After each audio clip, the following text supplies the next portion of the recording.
don't think I've seen any recipes on TikTok for tree rat, so let me show you how I make mine. Let's make these videos.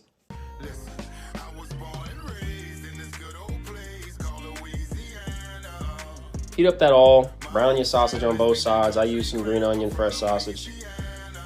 You take them out, brown your squirrel down. I'll season them a little bit in between. Once you take those out, throw your Holy Trinity in there.